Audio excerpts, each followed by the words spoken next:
I want to tell you about the day the music died. Not a song. Not a melody. The actual frequency that held reality together. I was there. I wish I hadn't been. Before the fall. The whispering reach was extraordinary in ways that are difficult to describe to someone who never heard it. Sound was not background here. It was everything. There were creatures in the reach that existed nowhere else in any world.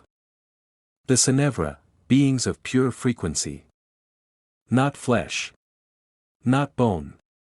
Living sound made visible. Moving through the forests like slow lightning. Their bodies shifting color with every note they carried. Gold when they sang of joy. Deep violet when they mourned. Warm amber when they simply existed. Children would chase them through the golden fields. The Sonevra would let themselves be almost caught. Then dissolve into music. Reappearing 3 trees away. Humming with what could only be described as laughter. And moving through the edge of the marketplace. Unhurried and ancient. A Vorryn. 7 feet at the shoulder. Scales of deep charcoal and dark gold. Catching the morning light. Along its spine. A ridge of translucent scales vibrating slowly. Producing a low harmonic chord. That people felt in their chests. Before they heard it with their ears. Traders stepped aside respectfully. Not from fear. From understanding. Children pressed themselves against their mothers' sides. Eyes wide. Watching the Sonevra drift toward it slowly. Their colors shifting to match its chord. Gold meeting gold. An old woman near the market entrance. Touched her chest as it passed. A habit from childhood. Something her grandmother had taught her. You touch your chest when a Vorryn passes. To remind your heart what a steady rhythm feels like.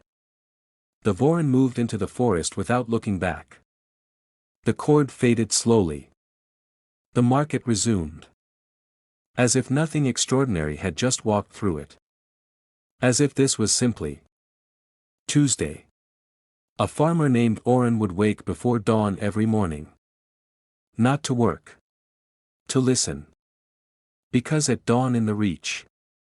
Every creature, every tree, every stone that had absorbed the previous day's sound. Released it all at once. A single note. The world exhaling. Orin had heard it every day of his life. Since he was small enough to be carried to that spot by his father. It still made him close his eyes. This was the reach at its height. This was what was about to be lost. Nobody noticed it at first. That is always how it begins. Not with thunder. Not with a warning. Orin woke before dawn as he always did. Walked to his usual spot. Waited for the world to exhale.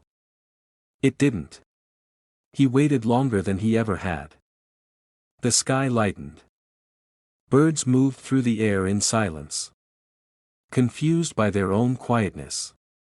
Looking at each other like strangers. And the Sonevra. Those ancient beings of living sound. Had gone completely still.